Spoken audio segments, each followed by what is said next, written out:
할렐루야. 지난주 설교 제목 기억나십니까?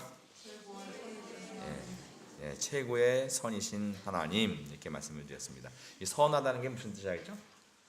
좋다 이런 것이에요.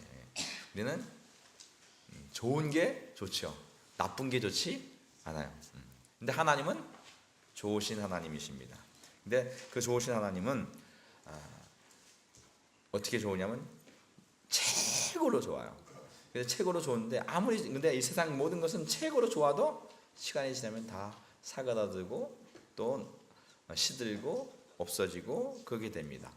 그러나 지난주에 말씀드렸듯이 우리 영혼은 영원을 사모하는 존재라고 이렇게 말씀을 드렸습니다. 하나님께서 우리 안에 영원을 사모하는 그 마음을 집어넣으셨어요. 그래서 이 땅의 것을 가지고는 우리 영혼이 만족할 수 없어요.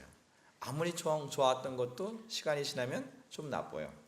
아무리 맛있는 것도 조금 먹고 나서 몇 번만 먹으면 또 질리고 별로 안 좋아요. 그러나 우리 하나님은 우리에게 영원을 사모하도록 주셨고 그 하나님은 영원히 우리에게 좋으신 분이신 것을 말씀을 하고 있습니다. 이 세상 어떤 것도 우리에게 참된 만족을 갖다 주는 못하는 것은 전번 이사야 말씀과 같이 뭐예요?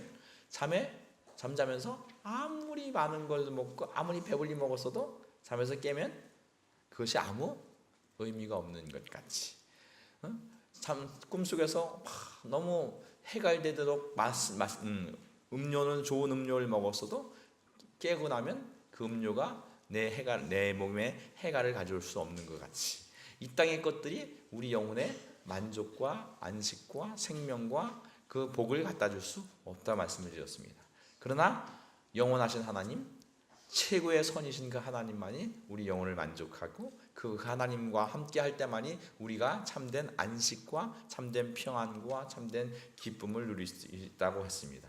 한 주간도 그 최고의 선이신 하나님과 동행하며 그 하나님으로 만족하며 사셨으면 아멘 하시기 바랍니다. 할렐루야.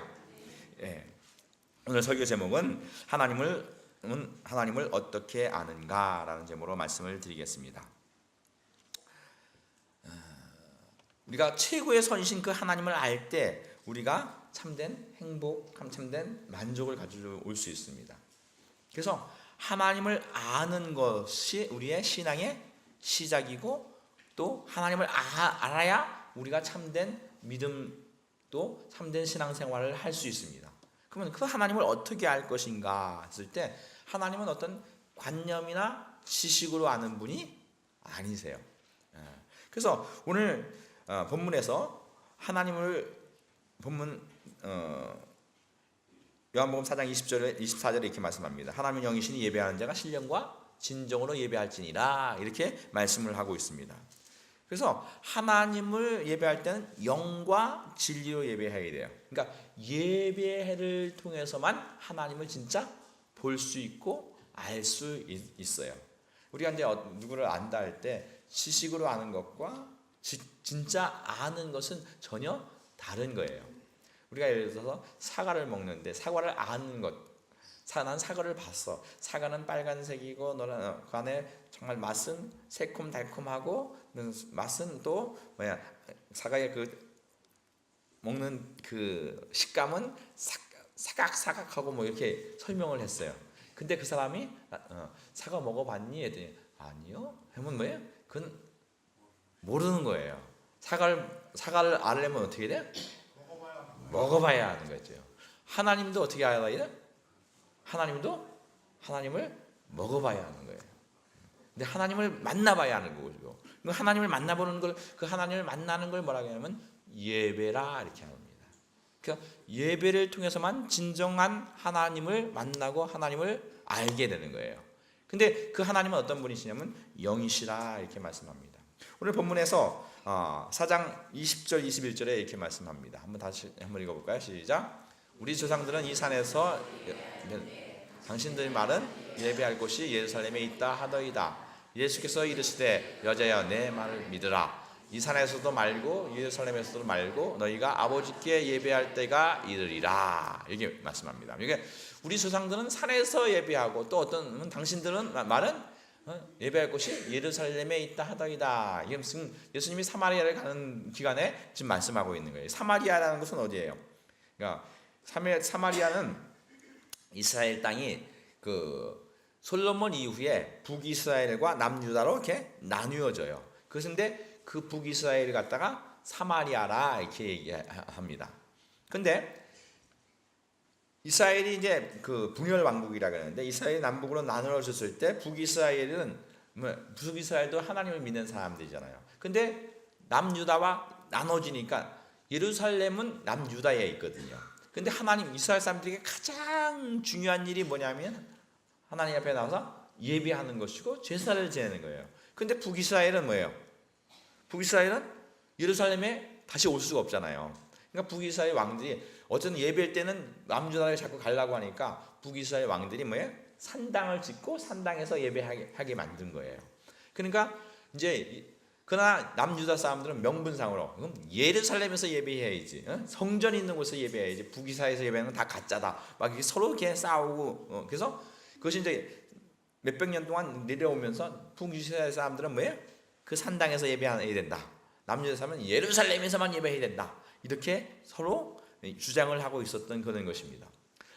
근데 이제 예수님이 오셔서 뭐라고 말씀하시면 예수께서 여자에게 말하되 내 말을 믿으라. 산에서도 말고 예루살렘에서도 말고 너희가 아버지께 예배할 때가 이르렀다. 이렇게 말씀하세요.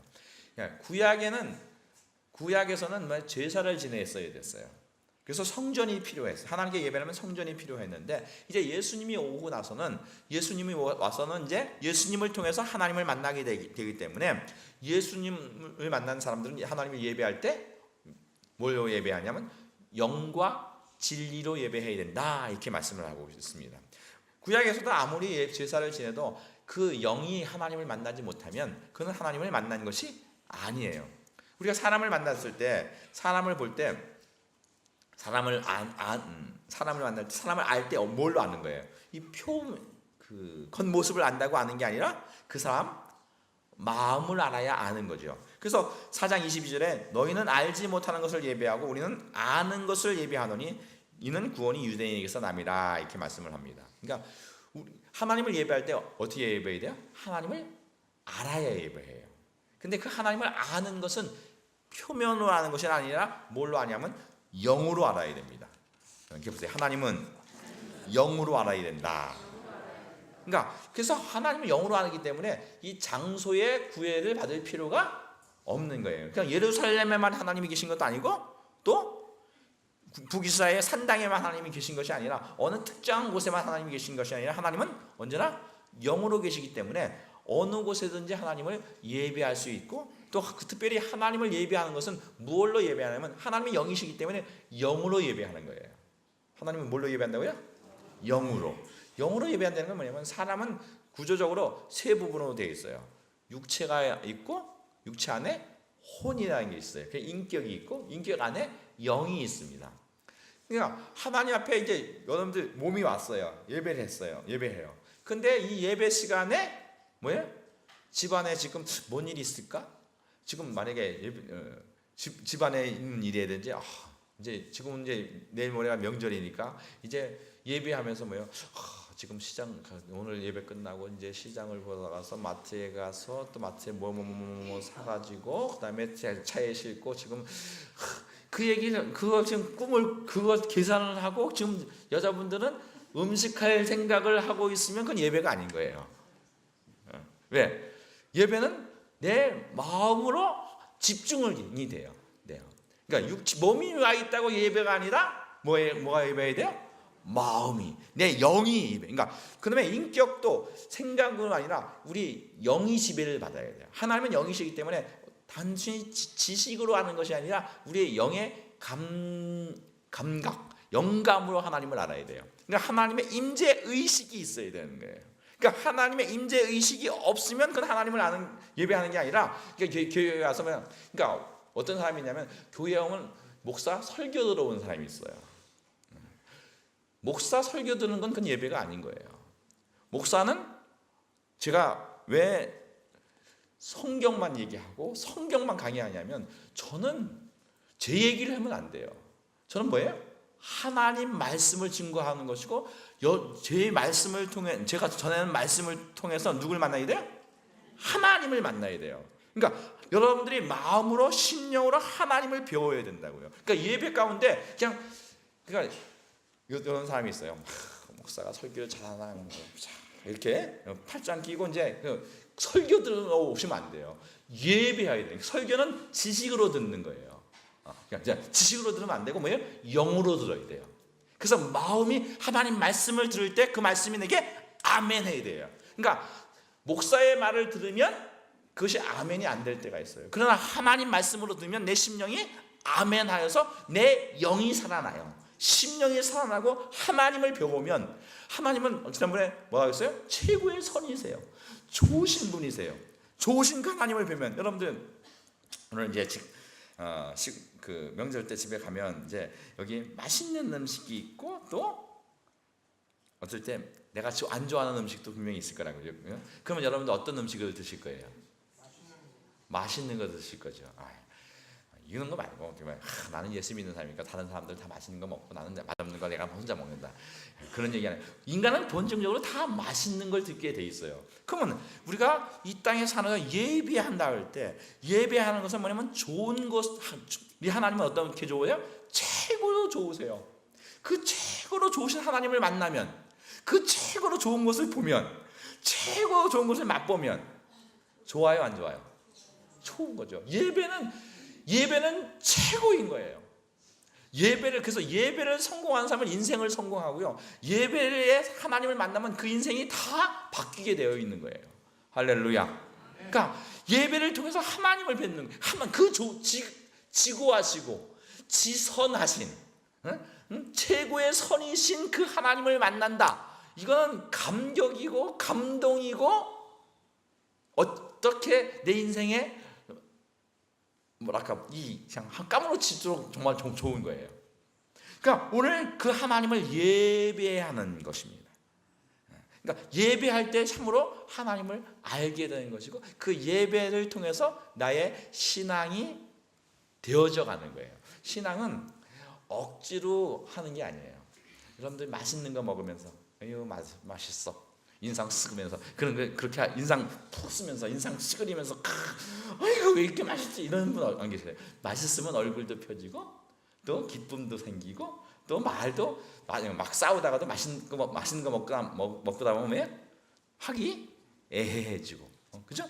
그러니까 오늘 하나님을 예배한다는 건, 하나님을 안다는 건 그런 것이에요. 그래서 하나님을 예배한다는 건 단 영으로 예배하기 때문에, 그 영은 또 어떠냐면, 영은 어떤 시간과 공간을 초월해서 하나님을 예배하는 것입니다. 그래서 어떤 시간 안에, 공간 안에만 구속되는 것이 아니라 영은 모든 시간과 공간을 초월해요. 그래서 성경에 보면 고린도전서 5장 3절 말씀에 보면 이런 말씀이 있습니다. 한번 고린도전서 5장 3절 말씀을 한번 띄워주시기 바랍니다. 다 같이 한번 읽어볼까요? 시작. 내가 실로 몸은 떠나 있으나 영으로 함께 있어서 거기 있는 것 같이 이런 일을 행하는 자를 이미 판단하였노라. 그러니까 이 바울이 이제 고린도전서를 쓰는데, 고린도전서는 어디서 쓰냐면 에베소에 썼어요. 에베소는 지금의 터키 지방이에요. 아시아 지역이고요. 그다음에 고린도는 뭐예요? 지금 그리스 지역, 그 발트해를 중심으로 그냥 다른 대륙에서 어떤 면에서 있는 거예요. 그런데 지금 다른 곳에서 있는데 바울이 에베소서에서 고린도 사람들을 이미 판단하고 있다 이래요. 영으로는 그 하나님께서 영감을 주셔서 그 영이 그 고린도의 사람들을 지금 판단하고 알고 있다, 이렇게 말씀을 하고 있습니다. 오늘 영은 시간과 공간을 초월해서 있기 때문에 영은 언제나 모든 상황, 모든 처지, 모든 여건에서 항상 같이 있을 수 있는 거예요. 그러니까 예배는 그래서 뭐예요? 예배를 드린다는 것은 하나님의 임재 의식을 항상 느끼고 살아야 되는 것을 말씀하는 것이 있습니다. 여러분들이 그래서 어느 교회를 가든 또 예배 시간에는 하나님이 항상 영으로 나와 함께 하신다는 그런 인식을 가져야 돼요. 그 하나님에 대한 인식이 없으면 하나님을 만날 수가 없는 거죠. 그러니까 여러분들 인식을 못한다면, 예를 들어서 여러분들 가정주부들 중에 그런 사람이 많더라고요. 마트 가서 보면 뭘 사요. 근데 나중에 보니까 뭐예요? 집에 와 보니까 뭐죠? 냉장고를 열어보니까 또 있어. 또 뭐 찬장을 뭐죠? 싱크대 밑을 열어보니까 거기에 내가 오늘 사가져온 게 또 있고. 이런 분들 가끔 계시죠? 근데 왜 사세요? 있는데 뭐하고 머리에 인식이 안 되는 거예요. 인식이 안 되면 없는 거하고 똑같은 거예요. 하나님은 영으로서 어느 곳에나 항상 함께 하고 계세요. 근데 그 하나님을 내가 영으로 인식하지 않으면 그 하나님은 안 계신 거예요. 그래서 하나님을 영으로 항상 모시고 그 인식하고 살아야 되는 거예요. 할렐루야. 예, 그래서 우리는 영적인 존재라는 것을 항상 알고 하나님은 영이시고 우리와 항상 같이 계신 것을 인식하는 것. 그 인식할 때 하나님을 만나고 하나님을 알고 하나님을 예배할 수가 있는 것입니다. 오늘 예배 가운데서도 하나님이 지금 우리 눈에는 안 보이시지만 그분은 지금 우리와 함께하는 걸 인식하고 예배를 하셔야 되는 거예요. 할렐루야. 예, 그리고 또 예배하는 것은 이제 구약에는 어느 특정한 장소에서 예배했지만 신약에 와서는 이제 아까 예수님이 이 때가 되면 때가 되었다. 예수님이 오셔서부터는 이제 어떻게 예배한다고요? 신령과 진정으로 예배한다 그래요. 그 예배는 그래서 이제 신약에 들어와서는 공예배, 우리가 이제 오늘 예배를 드려왔잖아요. 이 공예배에 관한 얘기는 그 단어가 2군데밖에 안 나와요. 그리고 모든 성경에서 신약에서 예배는 뭐예요? 삶의 예배예요. 무슨 예배라고요? 삶의 예배. 그래서 우리 로마서 12장 1절에 이렇게 말씀을 합니다. 다 같이 한번 읽어볼까요? 시작. 그러므로 형제들아 내가 하나님의 모든 자비하심으로 너희를 권하노니 너희 몸을 하나님의 기뻐하시는 거룩한 산 제물로 드리라. 이는 너희가 드릴 영적 예배니라. 이렇게 말씀합니다. 여기 보면 너희 몸을 하나님이 기뻐하는 거룩한 산 제물로 드리라. 이거 산 제물이라는 것은 생활의 제물이라는 거예요. 우리 이 몸을 과거에는 어디다 쓰냐면 옛사람이 뭐예요? 옛 습관, 죄된 습관, 또 나쁜 데 사용했다고요. 쓸데없는데 시간을 그냥 낭비하고 살았어요. 그러나 이제 우리 몸이 있는 이 시간을 뭐예요? 하나님께 제물로 드리라는 거죠. 그 제물로 드리는 것은 이게 사실 예배는 구약에는 그 제사를 통해서 하나님께 예배했지만 그때는 참 예배를 드릴 수 없었던 것은 뭐냐면 그들이 하나님 앞에 하나님을 만나지 않고 하나님이 원하는 것을 할 수 없는 존재예요. 그건 무슨 말이냐면 여러분들 예수 안 믿는 사람들이 예배 하나요 안 하나요? 안 하죠. 왜 안 해요? 그 사람들은 하나님을 인식하지 못하고 하나님께 나오지 못해요. 근데 마찬가지로 우리가 예수 믿기 전에 우리의 상태는 뭐냐면 옛사람의 상태예요. 어떤 상태예요? 옛사람의 상태. 그러면 옛사람은 하나님을 예배할 수 있을까요? 없을까요? 없는 거예요. 그럼 하나님을 예배하는 사람은 어떤 사람이 예배해요? 새 사람. 여러분들 여기 오늘 예배를 드리지만 여러분들의 생각 속에서 여러분의 주장이 여러분 안에 자리 잡고 있으면 그건 예배가 되지 않는 거예요. 하나님 말씀 앞에서 여러분은 없고 이제 하나님 말씀이 여러분에게 들려질 때 하나님 말씀이 여러분을 주장하기 시작할 때 그게 예배가 되는 것입니다. 할렐루야. 그래서 새 사람만이 예배하는 거예요. 예수 믿는 사람들도 옛 사람을 예배하는 거예요. 새 사람만이 예배할 수 있어요.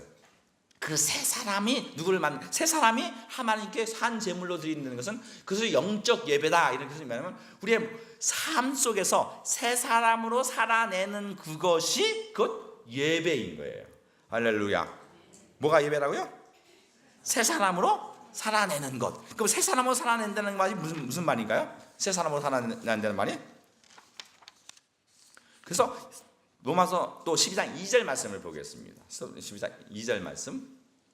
로마서 12장 2절. 반응이 되게 늦네요.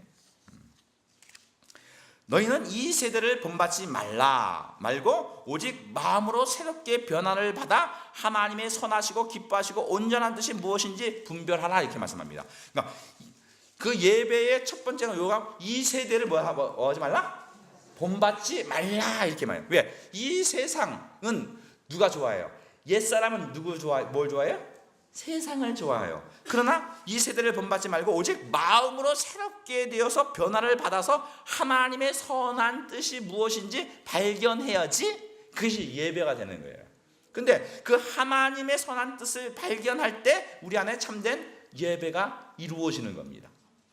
그러니까 내가 예배를 예수님을 믿는다고 했을 때 예수님을 믿는다는 것은 단순히 그냥 예수를 믿고 이 머리로 믿는 것과 삶으로 믿는 건 전혀 다른 거예요.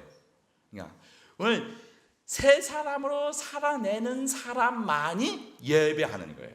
그래서 삶의 예배예요. 그러니까 오늘 우리는 신앙과 신앙 생활은 자꾸 이렇게 분리해서 보려고 그래요. 신앙은 좋은데 삶이 안 좋다. 그런 법은 없는 거예요. 신앙이 있으면 신앙은 뭘로? 삶으로 나타나게 되는 거예요. 그러니까 그래서 왜 예배한다는 것을 구약에서는 어떤 특정한 장소에서 예배만 얘기하지만 신약에서는 뭘 예배한다고요? 삶의 예배를 얘기하는 거예요. 삶 속에서 하나님이 나와 함께 사시는 거예요. 하나님이 나와 내 삶 속에서 인식되고 그분이 나와 함께 계시다는 것을 인식하고 살아야지 그것이 예배고 그것이 신자의 삶이 되는 것입니다. 근데 그 모든 삶 속에서 이 시대가 가장 악한, 우리 성경 속에서 가장 악한 시대가 있는데 그게 사사기 시대예요. 사사기 시대의 특징은 뭐예요? 성함교회 그 정도 수준은 되셔야 되는데 어때요? 자기의 소견대로 살았다 이거예요. 자기 소견대로 말하면 남 의식하려고 자기 멋대로 살았다는 거예요. 그러나 예배하는 사람은 뭐예요? 예배 주인이 계시고 어른이 계신 거예요. 요새 시대가 사사기 시대와 똑같은 것 같아요. 제가 가다 보면 젊은 아이들이 뭐예요? 어른들이 있는데도 그냥 함부로 욕하고, 우리 옛날에 어린이들이 있으면 뭐예요? 욕하다가도 뭐예요? 어린이들이 있으면 주먹질을 하면서 너 이따 보자 하고, 그리고 어른들 지나가서 그 죄와 있는 것이 절제가 되잖아요. 근데 어른이 없는, 권위가 없는 거예요. 예배라는 것은 누구를? 전능하신 하나님, 만왕의 왕 되신 그 하나님이 나와 함께 하신 것을 인식하고 사는 것입니다. 할렐루야. 그래서 그것은 뭘로 하냐면 우리 안에 우리 영이 살아나야지 그 예배가 되는 거예요. 제가 누누이 말씀드리면 우리 잠언서 20장 27절 말씀에서 한번 더 보겠습니다. 잠언서 20장 27절 말씀. 방송실이 없나 봐요. 그래서 잠언서 20장 27절에 이렇게 말합니다. 사람의 영혼은 여호와의 등불이다. 사람의 깊은 속을 살피느니라 이렇게 말해요. 다시 한번 읽어볼까요? 시작. 예, 사람의 영혼, 사람은 영혼이 있어요. 그래서 사람의 깊은 속을 이렇게 살펴요. 그래서 뭐예요? 그건 누가 살피는 거예요? 하나님이 보고 계시다는 걸 인식하는 거예요. 사람이 영이 살아나면 하나님이 나와 지금 함께 하시다 이걸 인식하고 느끼는 거예요. 근데 영이 죽으면 하나님에 대한 인식, 하나님이 나를 살피고 계시는 것이 하나님의 눈이 없는 거예요.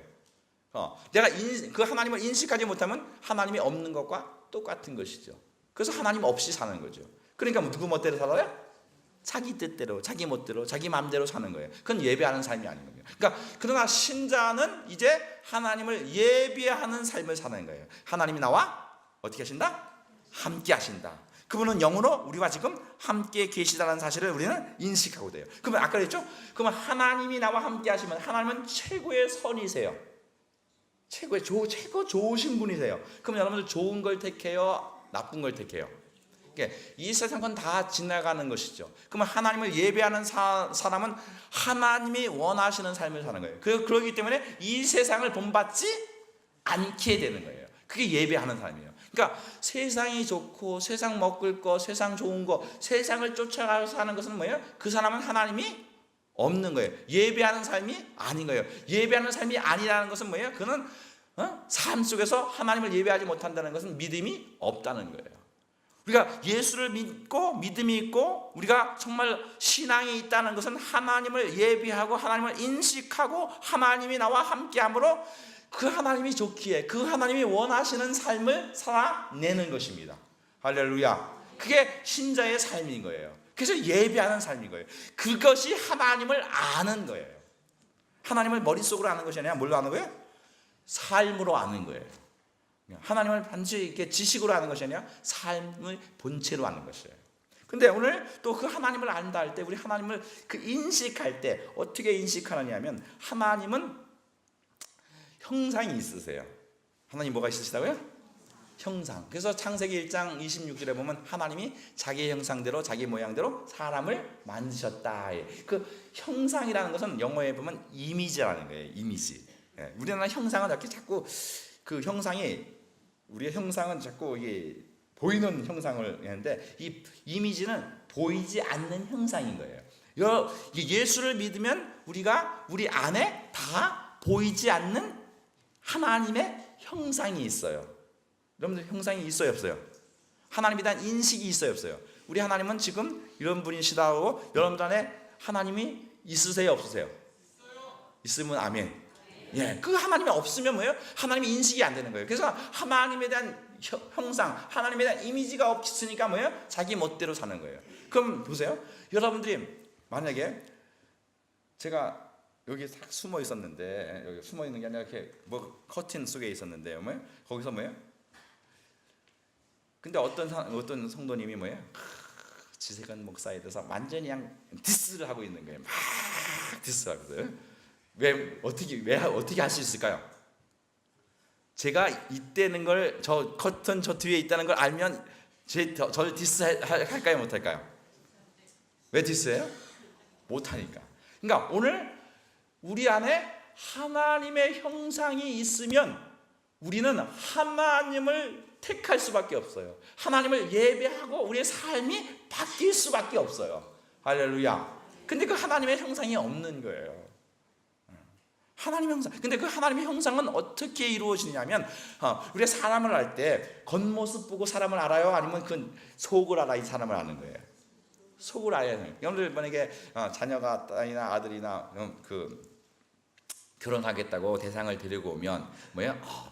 남자가 잘생겼으면, 야 잘생겼으니까 그냥 시집가라, 이러실 분 계세요? 또 여자는 예쁘니까 그냥 시집가, 예쁘니까 결혼해라, 이러면 뭐예요? 그런 부모는 머리가 약간 이상한 사람의 위에는 그런 부모는 없어요. 왜요? 그리고 이제 오면 뭐래요? 뭐 하느냐, 뭐 부모님은 뭐 하시냐, 어떤 고향은 어디냐, 또 뭐 학벌은 어떻게 되느냐, 성격은 어떠냐, 지금 뭘 물어보는 거예요? 겉모습 물어보는 게 아니라 속을 알아야죠. 내면을 알아야죠. 하나님은, 우리는 그 겉모습은 하나님은 우리가 볼 수 있어요, 없어요? 그러나 하나님은 보이지 않는 하나님의 형상이 있는 거예요. 그것을 하나님은 어떻게 표현하면 속성이라는 것으로 표현해요. 뭘로 표현해요? 그리고 또 하나님은 이름을 가지고 계세요. 하나님은 뭘 가지고 계시나요? 이름. 여러분들이 누구의 이름을 딱 대면 뭐예요? 여러분들이 만약에 그 옛날에 첫사랑의 그 이름을 딱 불러보면 어때요? 그 이미지가 떠오르세요, 안 떠오르세요? 뭐 첫사랑을 안 해보신 분들만 계신 것 같아서 그 이미지가 떠오르게 돼요. 그 이름과 그 이미지는 같이 있는 거란 말이에요. 그러니까 근데 우리가 마찬가지로 하나님도 이름이 있으세요. 우리 하나님의 이름이 뭐예요? 하나님이세요. 근데 하나님 할 때 우리가 하나님 하는데 그 하나 이라는 것은 무슨 뜻이에요? 하나에다가 님을 붙인 거예요. 오직 유일하신 분이시다 이런 말이에요. 근데 이것이 이제 원래 그 성경에 하나님이라는 것을 이제 구약 성경에 그 번역할 때 원래 그 원문에 엘로힘이라는 것을 이렇게 번역을 합니다. 그 엘로힘이라는 게 뭐냐면 하나님, 그 엘이라는 건 신이라는 뜻이에요. 근데 힘이라는 것은 뭐냐면 복수전미사예요. 우리가 너희들 할 때 들자가 뭐예요? 복수전미사. 그 힘이 뭐냐면 복수전미사. 그래서 엘로힘 하면 그래서 삼위일체 하나님을 가리키는 거예요. 그 하나님은 어떤 분이시다? 할 때 이스라엘 사람들은 그 하나님은 엘로힘이시다. 할 때 하나님은 한 분이시지만 세 위격을 가지고 계시다. 그래서 하나님은 하나님은 거기 안에 제가 이제 세진자 교육할 때 그 얘기를 하는데 하나님은 존재도 하시며 그분 또 삼위도 서로 사랑도 하고 계시는 하나님에 대한 그 이름 안에 이미지가 있는 거예요. 그래서 하나님이 존재하시는 분, 그 다음에 또한 그분은 속성을 가지고 계시는 분, 그리고 그분은 사랑의 하나님, 이런 하나님의 이름 안에 그 형상이 주어지는 거예요. 그래서 하나님 하면 여러분은 어떤 이미지가 떠오르세요? 근데 하나님에 대해서 그 속성에 대한 하나님에 대한 알미 없으니까 뭐예요? 하나님 아무것도 없어. 그러니까 하나님을 그래서 아까 그랬죠? 요한복음 4장 20절에서 너희는 알지 못하는 것을 예배하고 우리는 아는 것을 예배한다 이렇게 해요. 그러니까 하나님을 알아야지 그 하나님이 예배가 되고 하나님이 알아야지 우리가 그 하나님을 만날 수 있게 되는 거예요. 그래서 하나님을 알 때 그럼 뭘 아냐면 하나님을 겉의 형상으로 아는 것이 아니라 뭘로 하면 속성으로 아는 거예요. 내면 세계로 아는 거예요. 그런데 하나님의 속성에는 그래서 두 종류가 있는데 첫 번째가 뭐예요? 비공유적 속성이라는 것이 있고 또 공유적 속성인 것이 있다. 제가 그렇게 누누이 말씀을 드렸어요. 비공유적 속성에는 뭐예요? 비공유적 속성을 갖다 절대적 속성이라고도 하고 또 공유적 속성은 상대적 속성이라고 해요. 비공유적 속성은 뭐냐면 하나님만 가지고 있는 거예요. 공유하지 않고 하나님만 있는 속성. 그것을 비공유적 속성이었는데 그 비공유적 속성의 첫 번째가 뭐냐면 하나님은 스스로 계시는 거예요.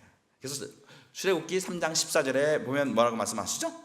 출애굽기 3장 14절에 하나님은 시작 하나님이 모세에게 이르시되 나는 스스로 있는 자니라 또 이르시되 너는 이스라엘 자손에게 같이 이르기를 스스로 있는 자가 나를 너희에게 보내셨다 하라. 하나님은 어떤 분이시다? 스스로 있다는 거예요. 그러면 하나님만이 스스로 있고 하나님은 본래 존재하는 것 나머지 모든 건 뭐예요? 피조됐다는 것이죠.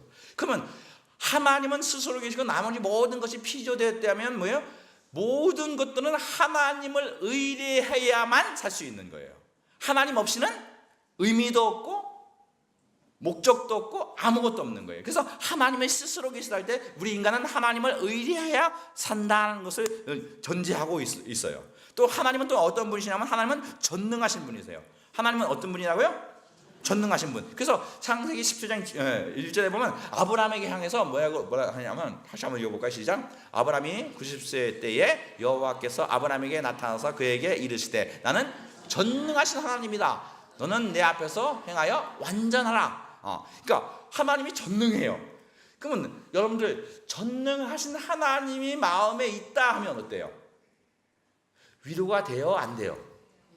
여러분들 이렇게 살면서 모든 일을 하는데 방법이 없어요. 대책이 없어요. 그럼 어때요? 뭘 하려고 하는데 힘도 없고 대책도 없고 뭐 의지할 사람도 없고 그러면 난감하죠. 그럼 절망하죠. 그러나 우리 하나님은 어떤 분이세요? 전능하신 하나님. 그러니까 보세요. 그러면 전능하신 하나님이 그 안에 그 이미죠. 그 하나님이 전능하시다 하면 우리 안에 뭐가 와요? 힘이 오지요. 위로가 오지요. 절망하지 않지요. 할렐루야. 예, 또 하나 그 하나님은 영원하세요. 이 세상 모든 건 다 유한한데 하나님은 영원하세요. 우리는 아까 지난주에 말씀드렸듯이 우리는 영원한 존재고 영원을 사모하시는 영원한 하나님은 영원히 변하지 않고 영원하시다면 뭐예요? 거기에는 여러분들 왜 돈을 벌어도 뭐예요? 잘 못 쓰죠. 왜 못 써요? 쓰면 없어질까 봐. 그러나 하나님이 계시는 사람은 쓸 수 있어요. 베풀 수 있어요. 나눌 수 있어요. 왜? 하나님은 영원히 그 자리에 계시기에. 할렐루야. 또 하나님은 변하지 아니하시는 분이세요. 하나님은 뭐 하시지 않는 분이라고요? 그러니까 이 세상의 모든 걸 다 변해요. 사람이 변한다면 여러분들 만약에 우리 남편 마음이 변하면 어떨까요? 여러분들 옆에 사람들 자기 부인이 변하고 남편이 변하고 우리 딸들이 항상 이렇게 뭐 레슨비를 가져가고 또 이렇게 뭐 용돈을 달랄 때 아빠 내가 나중에 벤츠 사줄게. 뭐 사주든지 안 사주든지 모르겠지만 그 마음이 저도 어렸을 때 뭐 우리 어머니한테 집 지어준다고 했는데 아직까지 그 약속을 못 지켜요. 그러니까 사람은 믿을 게 못 돼요. 그러니까 사람은 자꾸 변해요. 그러나 하나님만큼은 변하시지 않고 믿을 만하세요. 그래서 변하시지 않는 그 하나님이 계시면 거기에는 뭐예요? 안전함이 있는 거예요. 할렐루야. 네. 또 그 하나님은 또 뭐예요? 무소부재하세요. 무소부재하시는 것은 무슨 뜻이에요? 어디든지 계세요. 그래서 시편 39편 7절부터 10절 말씀 우리 한번 읽어보겠습니다. 제가 한 절 읽습니다. 내가 주의 영을 떠나 어디로 가며 주 앞에서 어디로 피하리이까?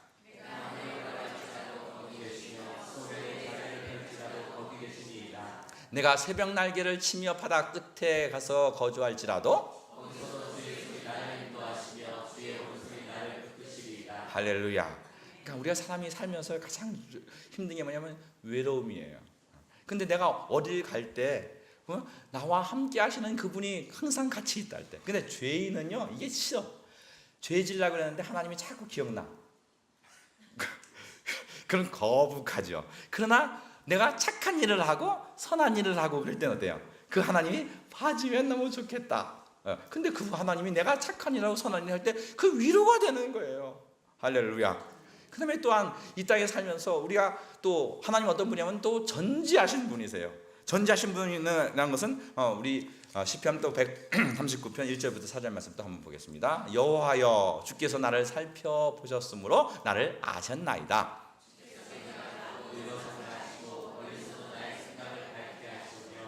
나의 모든 길과 그러니까 눕는 것을 살펴보셨으므로 나의 모든 행위를 익히 아시오니 사람은 이 땅에 살면서 가장 힘든 것이 뭐냐면 외로움이에요. 근데 여러분들의 마음 터놓을 사람 아무도 없잖아요. 어떨 땐 그죠? 어떨 땐 자식도 내 마음 못 털고 어떨 땐 남편에게도 아내에게도 못 털고 그러나 하나님은 이미 내 마음을 알고 계시다 할 때 그것은 우리 안에 위로가 되고 힘이 되고 능력이 됩니다. 할렐루야. 우리가 이거 하나님의 이런 이미지, 그분은 자존하시고 그분은 영원하시고 그분은 전능하시고 불변하시며 정말로 무소부지하시며 모든 걸 다 아시는 그 하나님이 내 마음속에 이미지로 나의 하나님으로 계시면 그것은 우리의 삶의 원동력이 되고 삶의 안정감이 되고 삶의 기쁨이 되고 삶의 만족이 되고 힘이 되는 것입니다. 할렐루야. 그러나 이것은 우리 안에 있는 게 아니에요. 그 하나님에게만 있는 거예요. 그래서 근데 이단들은 교주가 나중에 나와가지고 뭐예요? 이걸 추구하게 만들어요. 전지하고 전능하고, 그러니까 자존하는 것. 우리는 자존한 존재가 아니에요. 근데 이 세상은 자꾸 뭐예요? 스스로 살라 그래요. 스스로. 그러니까 자기를 개발하게 만들어요. 그것이 세상 신이고 그 이단인 거예요. 그래서 사람을 착취하게 만들어요. 그러나 우리는 하나님이 계셔서 그 하나님이 우리의 언제나 의지가 되고 우리 힘이 되고 우리의 위로자가 되시는 것입니다. 그래서 우리 삶 속에서 비공의적 속성을 통해서 우리 하나님을 의리하고 하나님을 기대할 수 있고 하나님을 사랑할 수 있고 하나님 앞에 나아갈 수 있게 만드시는 것입니다. 할렐루야. 그리고 또 뭐 어떤 속성이 있다고 했어요? 공의적 속성이라고 했어요. 공의적 속성. 우리 한번 요한일서 4장 8절 말씀을 보겠습니다. 요한일서 4장 8절 말씀. 시작.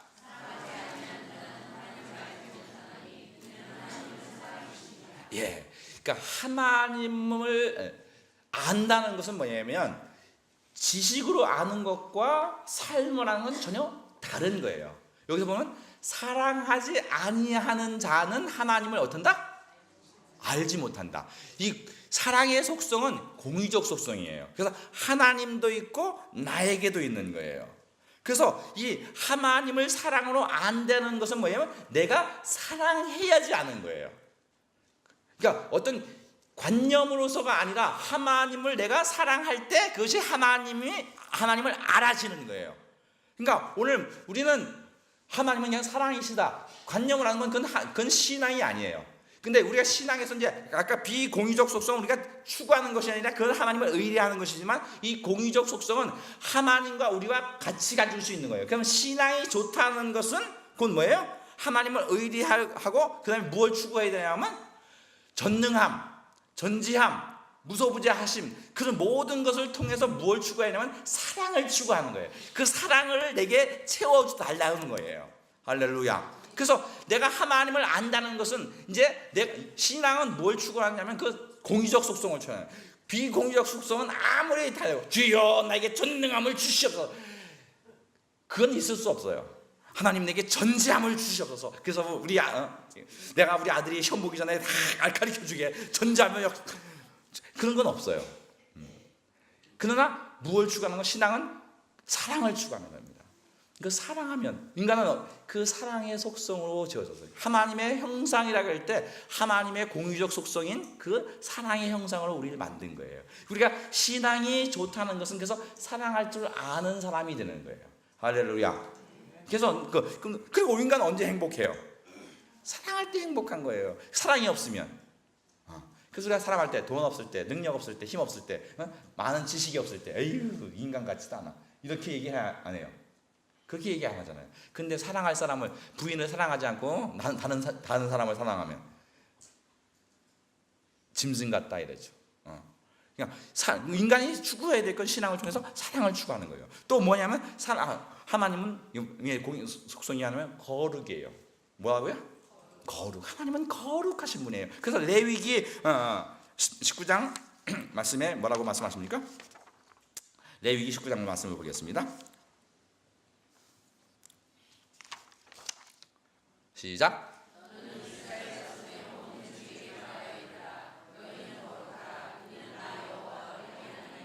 예, 하나님 어떤 분이시라고요? 거룩하시는 분이에요. 거룩하다는 건 깨끗하다. 그다음에 구별되었다 이런 거예요. 여러분들 무엇을 먹을 때 예를 들어서 이제 오늘 명절 때 집에 가는데 예를 들어서 김치와 또 갈비를 갖다 놓고 뒤 섞어 놓아요. 어때요? 뭐 먹긴 먹겠지만 김치하고 갈비를 막 섞어 놓고 또 사라다와 또 뭘 섞을까요? 고추장을 막 섞어 놓으면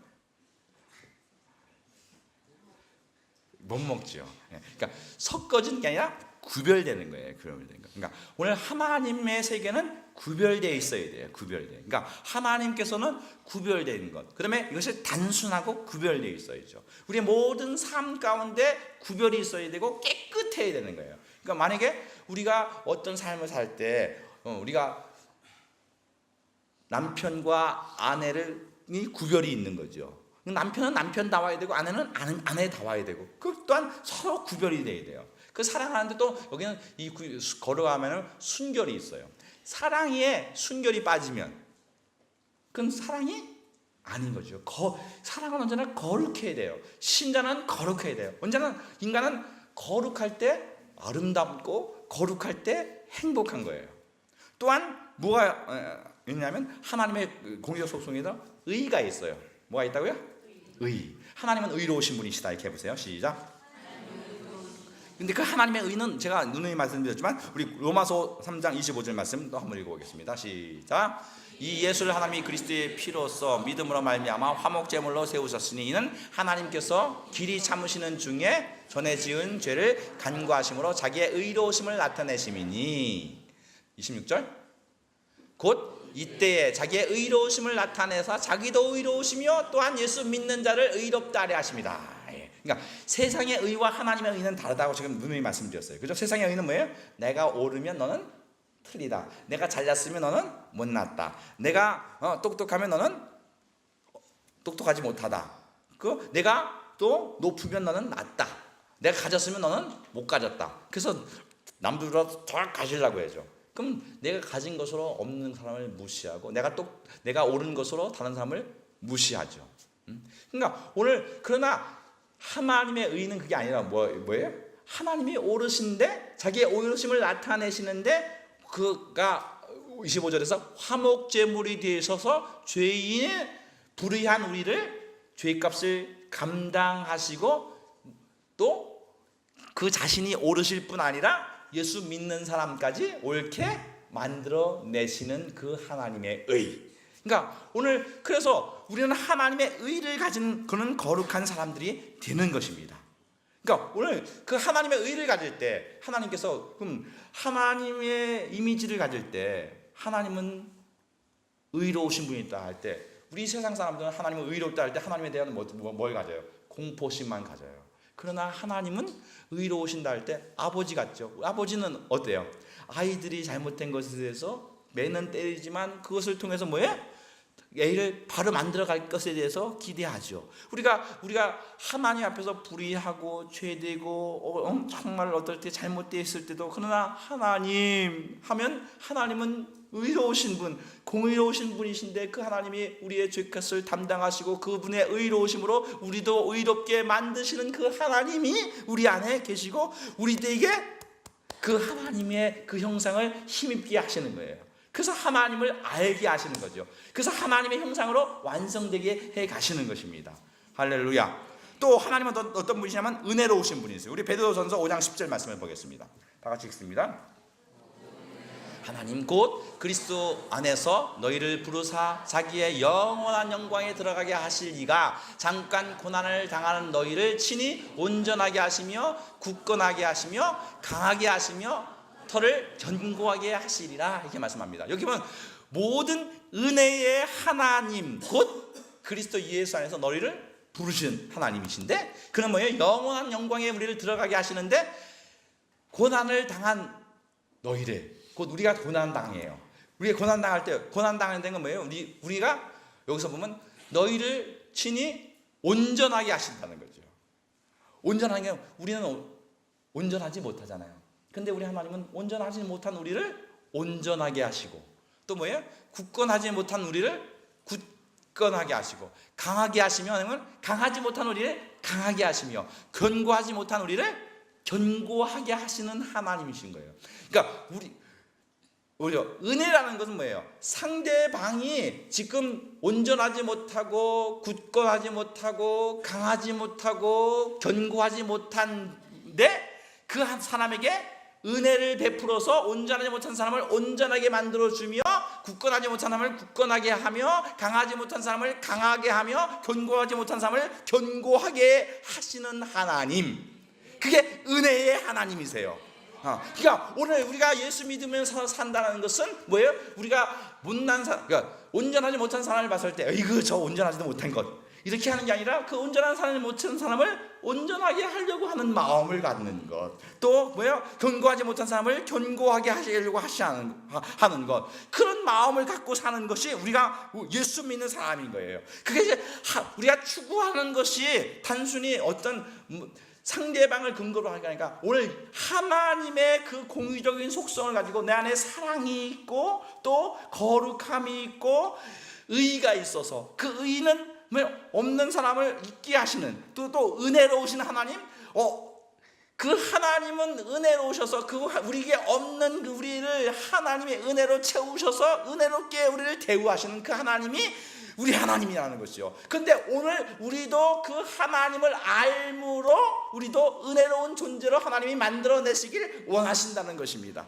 그래서 여러분이 가는 곳에는, 오늘 이제 명절 때 집에 갈 거예요. 집에 가면 뭐예요? 어떨 때 마음에 안 드는 사람도 있어, 온전하지 못한 사람도 있을 수 있고, 뭐예요? 또 굳건하지 못한 사람도 있고, 강하지 못한 사람이 있고, 터가 굳지 못한 사람이 있어요. 그러면 그런 사람을 이렇게 깔보고 무시하고 그런 것이 아니라 은혜로 온전하지 못한 사람을 온전하게 도와주려고 하는 그 은혜로운 사람, 그 사람이 하나님의 사람이고, 그 사람이 하나님을 아는 사람이고, 그것이 신앙이고, 그것이 믿음이고, 그것이 하나님의 영광인 것입니다.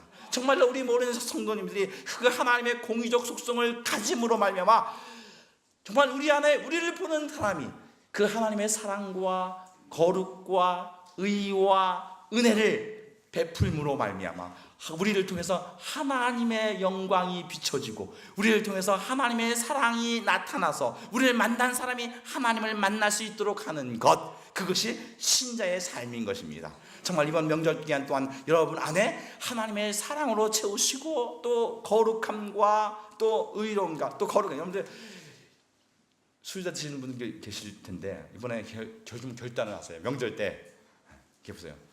나는 술 드시는 분 두통날까 봐 죄송한데, 그러니까 결단을 그렇게 하세요. 이번 명절은 술 안 마시리라 결단을 하세요. 왜? 거룩해야죠. 예수 안 믿는 사람과 달라야죠. 그러면 뭐예요? 변했다 그래요. 술 안 먹는다고 세상 망하지 않고요, 가정 불화 깨지지 않습니다. 술 안 마시고 안주만 많이 드셔도 돼요. 그러니까 오늘 거룩한 것, 그럴 때 신자의 영광이 드러나는 것이고 하나님의 살아계심이 우리를 통해서 보이는 것입니다. 그래서 그걸 뭘로? 의로.